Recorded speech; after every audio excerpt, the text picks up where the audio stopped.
Ya, selamat pagi. Assalamualaikum warahmatullahi wabarakatuh. Salam Limtara, selamat mengikuti ini kelas perdana yang akan didahului dengan presentasi dari Mas Hari Setiawan, beliau dari Balai Konservasi Borobudur. Ya, teman-teman, ini program Direktorat Perfilman Musik dan Media. Perlu diingat, kemudian bekerja sama dengan Yayasan Adsanti, dan secara khusus memang berkaitan dengan apresiasi dan literasi musik, gitu ya. Makanya memang secara khusus kita diarahkan pada proses penciptaan yang sifatnya integral dengan ranah-ranah riset, begitu ya. Makanya kan kenapa tema kita juga memang mengharuskan teman-teman membaca literasi. Nah, kali ini kita beruntung sekali, saya pernah mengikuti presentasi Mas Hari ini, menarik begitu ya. Sebetulnya tidak cukup satu hari, bahkan beberapa minggu pun belum ya Mas Hari.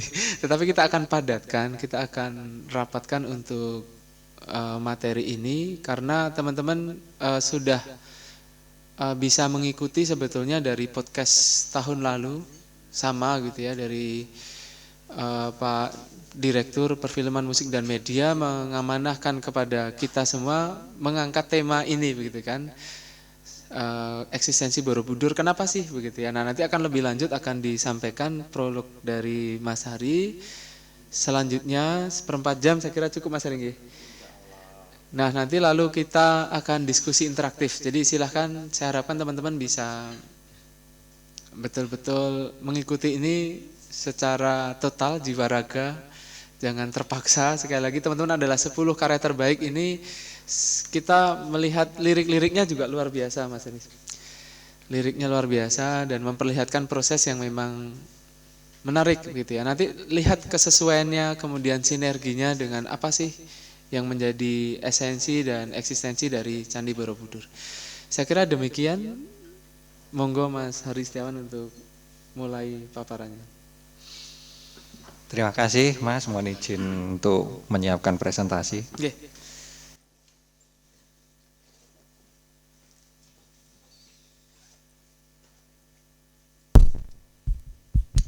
Bismillahirrahmanirrahim.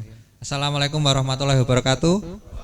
Salam sejahtera untuk kita semua. Om Swastiastu, Namo Buddhaya. Salam kebajikan dan rahayu teman-teman semua, Bapak Ibu sekalian. Sebelum saya sampaikan sedikit paparan ini ya Mas ya, saya mohon izin untuk buka masker ya. Wah, ini sudah nggak pakai semua, gitu. Sudah anti COVID semua apa ini? Ada yang pernah kena COVID? Ada yang pernah? Banyak. Katanya teman saya kalau nggak kena COVID itu dia nggak punya teman gitu loh. Ya, wong penyakit kok digituin ya jangan, namanya penyakit ya bahaya ya toh, jangan. Sudah booster semua ini? Nah, nanti ada booster lagi kedua, booster ketiga, nggak tahu. Yang penting kita alhamdulillah bisa sampai ke Borobudur. Apa kabar Bapak Ibu teman semua? Sudah makan? Pakai apa makannya? Pakai telur enggak? Pakai telur? Telurnya 1 apa 2? 2 ya? Oh, enak 2, mau ada 2 ya? 2. Iya. Saya mohon berdiri karena supaya bisa berinteraksi lebih baik dengan Bapak Ibu teman-teman sekalian. Ini para seniman yang luar biasa, yang handal, sudah ada produknya ya Mas ya. Jadi alhamdulillah kita syukuri kita bertemu di Borobudur. Belum saya hidupkan. Yang saya sampaikan untuk pagi hari ini sedikit waktu di Borobudur di Manohara ini adalah tentang alat musik. Jadi jujuk saja ya, apa saja yang bisa kita ketahui tentang seni dan alat musik pada masa Jawa kuno. Ini sebelumnya ada yang pernah mempunyai pernyataan atau beranggapan bahwa Borobudur itu adalah tinggalan Nabi Sulaiman. Bener apa enggak ini? Kenapa enggak? Kenapa gedek-gedek gitu? Ada yang menyampaikan Borobudur itu adalah tinggalannya alien. Bener enggak ini ya toh? Karena apa? Karena ada fiksi ahli pseudo arkeologi namanya Erik von Daniken. Semua yang ada di bumi ini dulu adalah peradaban yang diciptakan oleh alien katanya beliau.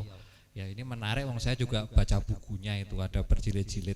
Tapi tidak, kita harus memaknai ini seperti halnya Anda menciptakan lirik lagu, menciptakan musik, itu adalah simbol. Simbol itu harus kita kuliti satu demi satu, ya. Kalau Anda mau mengatakan itu Nabi Sulaiman, simbolnya Nabi Sulaiman itu apa? Ya. Bagaimana dimensi waktu, kronologis waktu? Nabi Sulaiman itu lahirnya tahun berapa toh? Ada yang tahu enggak? Ada yang tahu enggak? King Solomon. Nah, ada filmnya King Solomon's Mines ya toh. Yang istananya ada sekarang ini di mana? Di Yerusalem di Palestina. Dome of the Rock ya, di bawahnya itu adalah struktur istananya Nabi Sulaiman. Sampai sekarang para arkeolog dan jurnal-jurnal di Yerusalem, di Israel, para arkeolog Israel itu mengkaji tentang Nabi Sulaiman dengan membuat terowongan di bawah masjidnya Masjidil Aqsa ya. Ya rada ngawur, agak ngawur ya arkeolog seperti itu mencari temuan yang namanya tabut Nabi Sulaiman ya toh. Ya ini sudah mulai pseudo juga, tapi apakah ini diartikan seperti itu ya. Nah ini kan kita lihat simbolnya Buddha itu apa ya, simbolnya Buddha seperti halnya Buddha pakai jubah dan sebagainya. Simbolnya peradaban pada masa lalu seperti apa ya, seperti itu, seperti gambaran masa Jawa kuno. Seperti itu kok dikatakan ini adalah istananya Nabi Sulaiman gitu. Ya itu tidak sesuai karena data itu diambil sepotong demi sepotong, tidak terintegrasi semuanya. Kalau di situ Nabi Sulaiman sudah mengajarkan Islam, lalu apa peran Wali Songo? Pertanyaan saya, ini kan sepotong-sepotong. Kenapa Wali Songo menyebarkan agama Islam di Nusantara sampai kita converting to Islam sekitar 1400 Masehi, Majapahit kolaps kita, kemudian ada Wali Songo dan sebagian besar kita memeluk Islam. Nah, ini kan yang terjadi sebenarnya seperti ini. Ya. Ada yang senang nonton film nggak di sini? Senang. Sudah pernah nonton filmnya ini? Udah ya? Wah, ini idola saya ya, Indiana Jones and the Kingdom of Crystal Skull. Ending-endingnya alien juga. Seperti itu ya. Tapi ada pernyataan, jika ingin menjadi arkeolog ya keluarlah dari perpustakaan. Anda nggak bisa mempelajari sebuah benda arkeologi itu Anda dalam ruangan saja. Lihatlah bendanya. Anda akan melihat simbol-simbol. Saya sangat menyayangkan apabila tahu-tahu ada ya Kiai Fahmi Basa mengajarkan bahwa Borobudur adalah tinggalan Nabi Sulaiman di dalam kelas dan mereka percaya. Nah, seperti itu. Nah, inilah yang kita lihat di lapangan harus sesuai dengan yang ada. Sejarah Borobudur itu sebenarnya sangat panjang ya.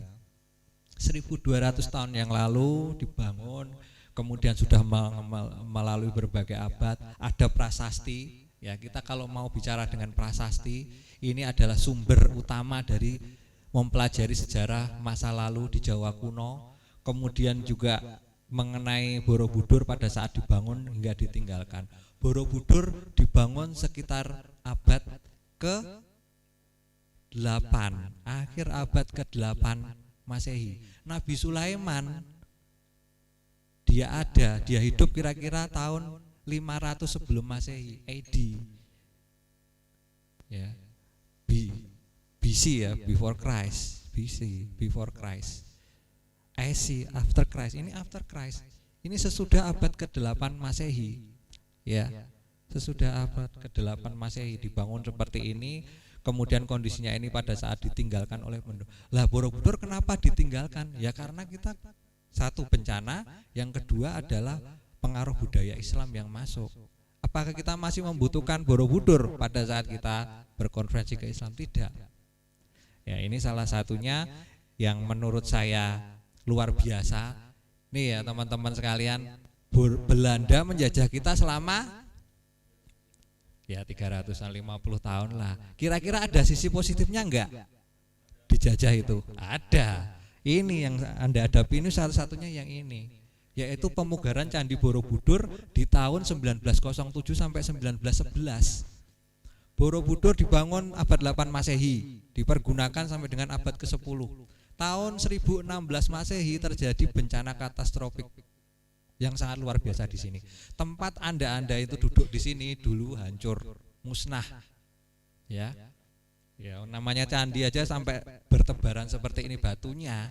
Ini berarti ada satu bencana erupsi gunung api, yang kedua adalah gempa tektonik yang menghancurkan peradaban di Jawa. Tapi lagi-lagi nenek moyang kita itu luar biasa. Beliau sudah tahu, nenek moyang kita sudah tahu bagaimana melakukan mitigasi bencana.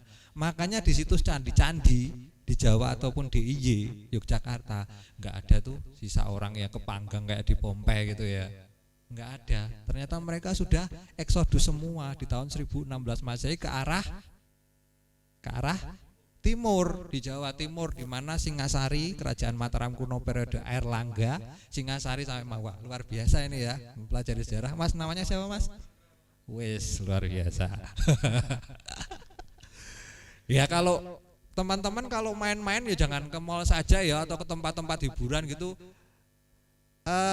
Sekali-sekali kita ke candi, ya, ke candi. Anda akan melihat hasil budaya masa kita di masa lalu. Kembali lagi 1907, kalau Belanda nggak memugar Borobudur, saya nggak yakin Anda bisa melihat Borobudur sampai sekarang saat ini. Batunya itu balok-balok halus-halus, kotak-kotak. Kalau saya adalah pemeluk Islam dan saya tidak ke candi lagi, paling enak dijadikan apa? Batu itu. Paling enak jadikan apa? Pondasi rumah.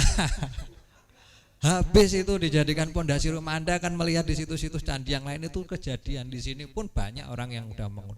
Alhamdulillah dipugar sama Belanda. Ya, dijadikan bentuk yang seperti kita lihat sampai saat ini. Alhamdulillah selamat juga. Inilah yang namanya Borobudur sampai dengan menjadi warisan budaya dunia. Dibedakan ya teman-teman antara warisan sama budaya dunia ya. Ada yang masih menganggap ada yang dibedakan antara keajaiban dunia dan warisan budaya dunia. Ada yang masih menganggap kalau Borobudur ini adalah 7 keajaiban dunia. Ya mohon maaf, anggapan itu tidak tepat. Ya, karena Borobudur itu adalah warisan budaya dunia. Mana ada kayak ceritanya Pulau Komodo yang akhir-akhir itu, mana ada 7 keajaiban dunia kok polling SMS ya.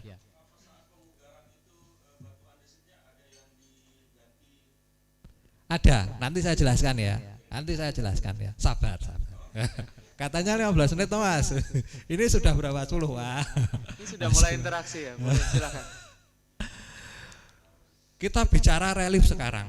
Ada 1460 panel relief naratif di Candi Borobudur, kekayaan yang sangat luar biasa.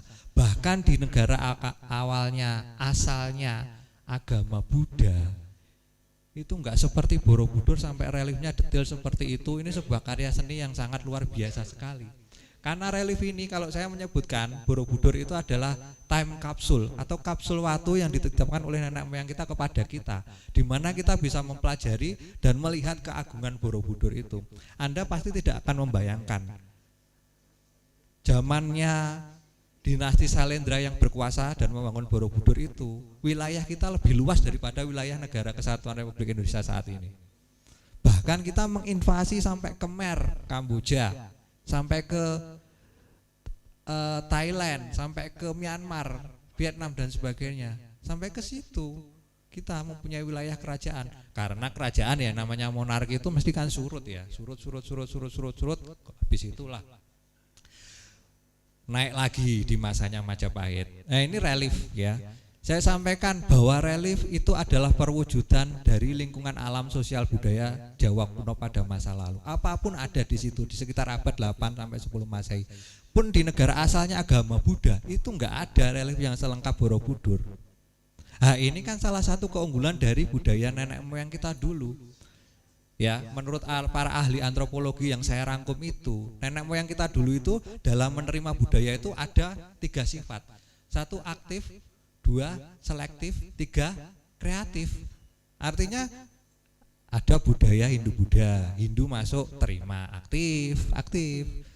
Ada budaya Buddha masuk, terima enggak? Terima. Ada budaya Islam masuk, terima enggak? Terima. Tapi dia selektif. Ya, makanya perkastaan di Jawa kuno, perkastaan di Bali dan di India itu berbeda. Ya. Yang kedua selektif, yang ketiga kreatif. Inilah yang memunculkan bentuk Borobudur yang sampai saat ini. Kreatifnya pun sampai dengan saat ini ya, Bapak Ibu teman-teman sekalian ya. Kreatifnya sampai saat ini. Coba Anda lihat, saya kalau ke bengkel motor saya rusak, Pak remnya rusak mesti tukang bengkelnya akan bilang, Mas diperbaiki atau diganti. Anak luar negeri ya sudah nggak ada, mesti diganti itu.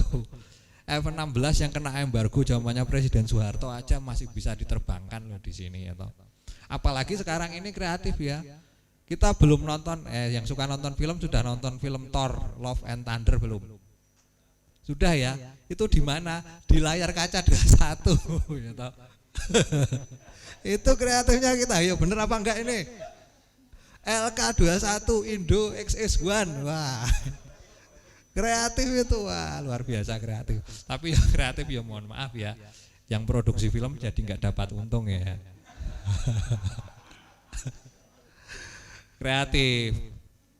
Relief itu ada 1460 teman-teman. Kalau Anda mempelajari satu demi satu dijadikan senjata tari, Anda akan menghabiskan berapa jam saja. Mungkin bisa 1 bulan sampai 1 tahun Anda memainkan sendera tari berdasarkan reliefnya.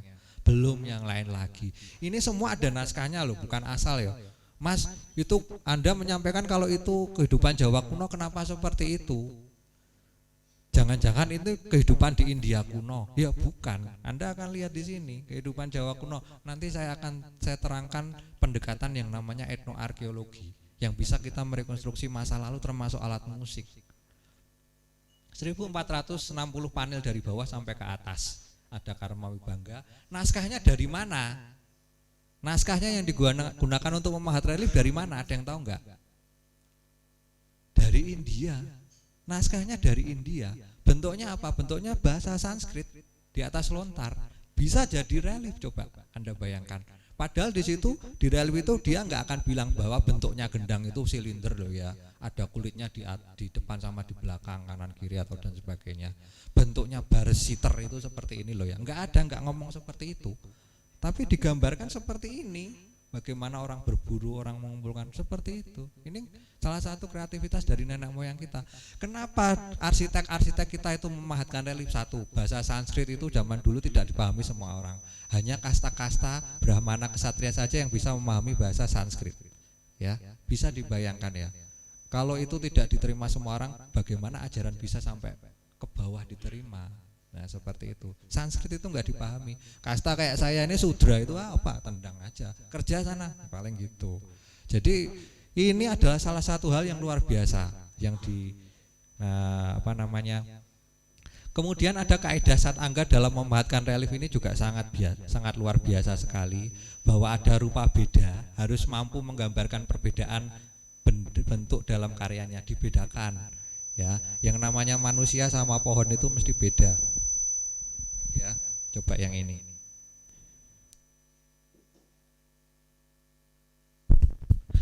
Ya, yang namanya pohon sama manusia itu beda. Ini adalah di sini bunyi lagi ya. Kenapa ya? Oh itu ya, ya. Saya di sini aja. Kemudian ada Sadarsa, ada Pramanam. Kalau di tengah gini mungkin ya. Semakin. Ya udah, mungkin dekat ini ya. Ini harus gini Pak ya? Enggak ya. Ini mungkin dimatikan Mas. Ya itu. Nah, kemudian ada Wanika Bangan sesuai dengan ukurannya Pramanam, artinya ukuran proporsi itu harus jelas. Ini adalah dari kitab Silpa Sastra ya. Silpa Sastra itu adalah sebuah manuskrip yang digunakan untuk membangun candi. Tapi anehnya kreatif tadi. Dari Silpa Sastra di India, kitabnya dari India dibawa ke sini, dibangun candi di Borobudur ini. Bentuknya lain, enggak ada yang mirip dengan yang ada di India. Padahal dia tidak menyalahi pakem. Itulah salah satu keunggulan nenek moyang kita. Memiliki keindahan daya pesona, kemudian Sadarsa, kesamaan dalam penglihatan. Ini seperti ini ya. Ya, rupa beda, ya pohon itu juga bedakan. Nah, ini sangat menarik teman-teman sekalian, Bapak Ibu sekalian. Ternyata pohon pun yang digambarkan di relief itu juga pohonnya macam-macam, nggak seperti yang ada di India, cuma satu macam. Pramanam, proporsinya seperti ini sangat luar biasa sekali. Bisa dibayangkan ya, sangat halus, sangat proporsional, dan ini merupakan state of the art ya, sebuah tingkat seni yang tinggi. Kemudian saya pakai prasasti. Kenapa Anda bisa memastikan kalau alat musik itu ada pada masa Jawa kuno? Ya salah satunya dari prasasti Jawa kuno. Ini adalah ketetapan yang dibuat oleh raja. Kalau sekarang namanya undang-undang ya. Ini ditetapkan oleh raja untuk penetapan sima. Prasasti Sangsang 907 Masehi. 907 Masehi itu sudah ada pertunjukan ya. Pertunjukan yang namanya bercerita Ramayana, membunyikan seruring ya toh. Mamirus membunyikan bunyi dan mabanyol melawak. Mabanyol. Membanyol itu bahasa Jawa kuno, mabanyol itu melawak. Artinya pada saat itu pertunjukan seni itu sudah sangat luar biasa sekali. Ini juga menunjukkan. Nah, ini juga ada alat musiknya, ini seruling di sini. Relief Karmai Bangga itu menunjukkan beberapa alat musik yang saya sampaikan nanti. Kenapa Anda bisa menafsirkan ini adalah hasil budaya pada masa Jawa kuno? Jawabannya adalah pendekatan etnoarkeologi ya. Pada intinya itu etnoarchaeological research investigate contemporary social cultural behavior, study of material culture in semantic context for the purpose of acquiring information. Artinya kalau di relief kita melihat orang membunyikan alat musik, memainkan alat musik, artinya Anda akan melihat untuk merekonstruksi itu dari data etnografi. Ya. Paham ya yang saya maksud ya? Data etnografi, dilihat alat musiknya di relief, ya Anda lihat di lapangan, di suku-suku, di masyarakat tradisional masih enggak digunakan. Kalau masih, berarti ya seperti itu, cara membuatnya, cara berbunyinya. Cuma kan enggak bilang kalau di relief itu ada kendangnya Sunda sama kendangnya Jawa, kendang Bali dan sebagainya, kan ritmenya beda-beda itu. Ya tinggal dicemakan. Intinya adalah pendekatan etnoarkeologi itu ada data etnoarkeologi dalam memecahkan persoalan dalam bidang arkeologi. Ya.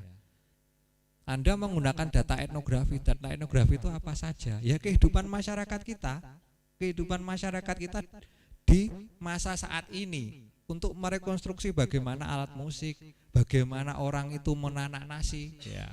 Orang memasak pada saat itu, orang menyampaikan cerita, orang memainkan seruling dan sebagainya, itu bisa direkonstruksi dengan pendekatan etnoarkeologi.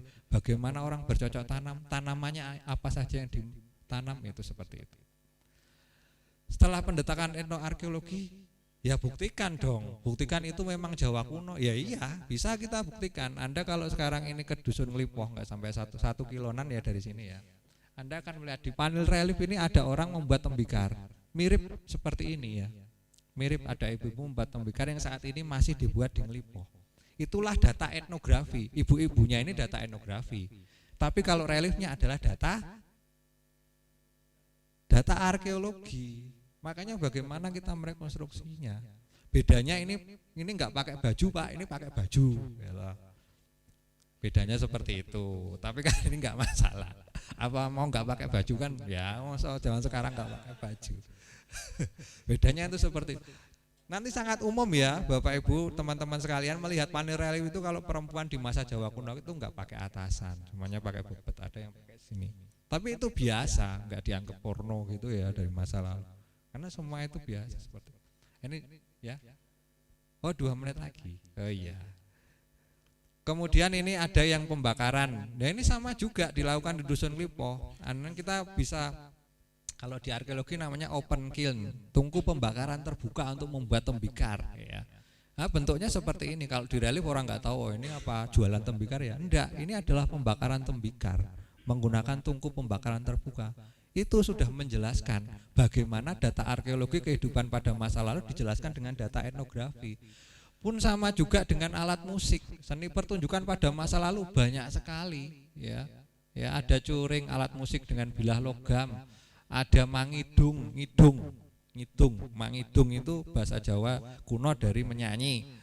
Ada mapadahi, pemain gendang dan sebagainya. Itu mengindikasikan ya memang itu di sana di abad itu ya sudah ada pentas lah. Kita sudah bisa memainkan beberapa alat musik, bahkan ensemble ya. Dari data prasasti sangat banyak sekali. Nanti kalau mengendaki presentasinya saya kopikan.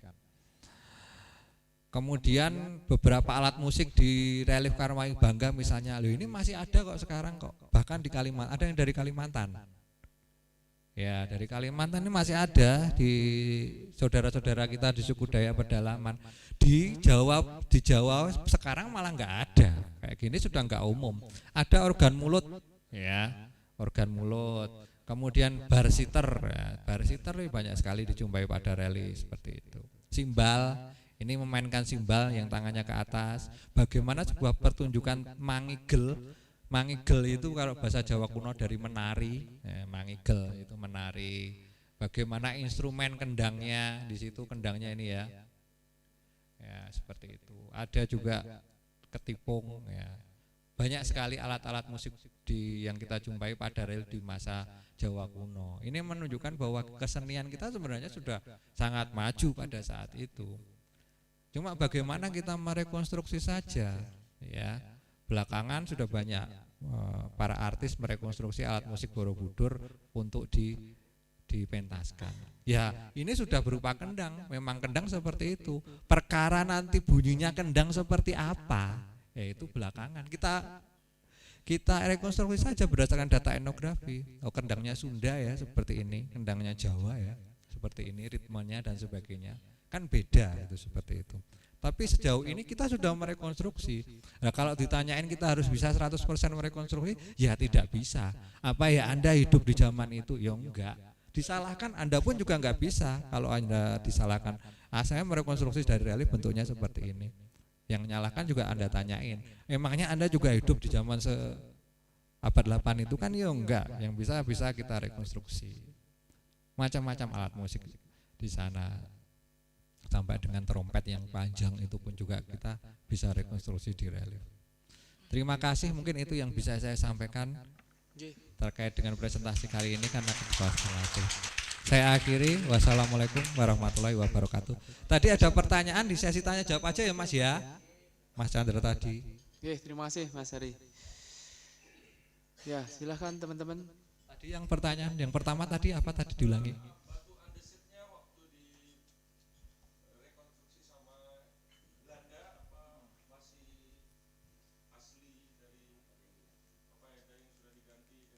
Iya. Kalau kita itu saking kreatifnya itu kalau kita mau cari spare part motor tuh Mas KW berapa? KW 1 atau 2? Kadang gitu toh. Kreatif lagi tuh Pak, di sini adanya juga. Di sana juga enggak ada. Batu-batu yang digunakan untuk pemugaran Candi Borobudur ya. Itu diberikan tanda apabila ada batu pengganti atau batu baru, Mas. Kalau di zamannya Van Erp ya. Pemugaran 1907-1908 itu beda pada tekstur permukaannya. Jadi dia akan dibuat berbeda dengan batu aslinya. Kalau pemugaran yang 1973-83 oleh pemerintah Indonesia bekerja sama dengan UNESCO, kalau batunya batu baru dan penggantian batu baru dan batu lama itu kalau enggak terdesak ya enggak akan dilakukan karena itu akan mengurangi keaslian. Kalau batu baru sekarang kalau yang modern kita tandakan dengan satu titik yang terbuat dari mortar epoksi resin ya, Kita beri titik atau kita kasih timbal dilelehkan kemudian dimasukkan dibor sedikit di permukaan batu kemudian dimasukkan. Ya, tapi sekarang kita sudah sering menggunakan resin. Sehingga apabila ditanyai keaslian batu andesit Borobudur yang asli dengan dari yang dulu sampai sekarang, batu di Candi Borobudur itu masih sekitar 85% yang asli. Jadi kita pun nggak mungkin, Mas itu kepala Buddha kok pada copot itu nggak diutuhkan sekalian toh, yo sebentar ya kalau diutuhkan, takutnya nanti kepalanya bukan ini ya toh, dipasang yang ini, kepalanya bukan A dipasang yang A, padahal kepalanya yang B misalnya atau yang C misalnya, kan repot saya. Nanti malam-malam saya ngimpi gitu ya. Balikin kepala saya itu bukan kepala, kan malah repot ya. Mas jadi gila ya gitu. Loh, itu sering terjadi ya seperti itu tuh pernah terjadi di sini. Karena karena stone matching mencocokkan batu itu batunya sekitar 9.000. Dicocokkan dengan 2 juta balok yang ada di atas struktur Candi Borobudur. Kenapa tidak diutuhkan? Kita punya standar yang namanya syarat pemugaran. Enggak boleh kalau enggak asli. Ya, kalau enggak asli. Kita punya 56 kepala Buddha, kepalanya saja. Katanya arca itu yang paling mahal kepalanya. Ya memang dulu pernah ada di rumah lelang Christie itu 2,5 miliar kepalanya saja. Kepalanya saja loh ya. Karena arca itu yang paling sakral itu ya kepalanya sama matanya itu dua organ itu biasanya. Nah, ini kan tidak boleh langsung dikembalikan. Misalnya kok nggak utuh toh? Nggak utuh, ya nggak utuh nggak bisa diutuhkan, harus dengan kajian. Nah, ini jawaban saya ya. Sampai saat ini ya masih, makanya ada beberapa bagian candi yang nggak utuh ya mohon maaf. Itu kita masih melakukan kajian supaya nanti kita tidak melakukan kesalahan. Misalnya seperti ini ya. Ada candi yang runtuh, di dalam candi itu batunya atau batanya itu ada 10 lapis misalnya. 10 lapis, mau kita pugar. Kalau dipugar kan harus komplit lapis 1 sampai lapis 10. Lapis 3 sama lapis 4 hilang. Bisa enggak kita menaikkan yang lapis 5 sampai lapis 10? Bisa enggak? Enggak bisa kalau standar pemugaran. Makanya banyak candi-candi yang enggak utuh karena enggak ketemu lapisannya. Daripada kita membohongi, dan bohong itu akan berjamaah dari generasi ke generasi sampai dengan ke generasi kita, ya itu kan malah bahaya ya. Yang tadinya candi itu atapnya cuma berapa lapis dan dia atapnya terdiri dari stupa, ini malah digambarkan atap candi yang Hindu. Nah kan malah nanti kita menyalahi sejarah seperti itu. Jadi kita sangat berhati-hati ya. Para arkeolog tuh, kenapa tuh arkeolog tuh kerjaannya kok kayak gitu, kok nggak diselesaikan gitu ya. Bisa enggak kita selesaikan? Ya secara standar kalau pemugaran, kalau memang enggak ketemu, enggak utuh semua lapisannya, batunya enggak ada yang mewakili, yang enggak akan kita pugar. Ya mohon maaf, di Candi Prambanan itu kan banyak perwaranya. Apakah mau kita utuhkan semua? Loh, ada yang enggak lengkap. 200-an candi perwara atau candi kecil-kecil di Candi Prambanan itu, apakah mau kita utuhkan? Bisa enggak kita mengutuhkan dengan rekayasa bentuk yang sama, karena kan dia kan identik ya, candi perwara yang kecil-kecil itu ya. Sudah pernah lihat? Ya kalau itu selesai semua, kalau zamannya dinasti Selendra di abad 8 memang itu proyeknya enggak selesai atau pimpronya enggak tahu lari kemana gitu ya. Ternyata enggak diselesaikan, datanya arkeologi enggak ada, ternyata memang enggak selesai candi itu. Masa kita mau selesaikan gitu? Kan ini mau membohongi sejarah sebenarnya kita. Ya Pak, itu buat wisata tuh bagus loh Pak, nanti turis sebentar, Anda pariwisata silakan. Arkeolog kan enggak berpikir dengan cara seperti itu. Kita kan pakai data akademis ilmiah, enggak timbang-timbangan, oh ini 500.000 nanti jadi 750.000 dan ya enggak lah seperti itu. Ya, itu ya Mas ya. Ya, kalau saya tambahin ngomong nanti masih panjang lagi. Yang lainnya aja. Silakan. Yang lain. Apa saja enggak apa-apa tentang arkeologi, tentang tinggalan budaya, mungkin ada di daerahnya gitu, ya enggak apa-apa, silahkan. Ya, satu lagi mungkin ada pertanyaan. Silahkan. Sebelum kita ke kelas selanjutnya dengan Mas Agus Hardiman ya. Kalau yang belum tersampaikan bisa ditanyakan kemana Mas Haris?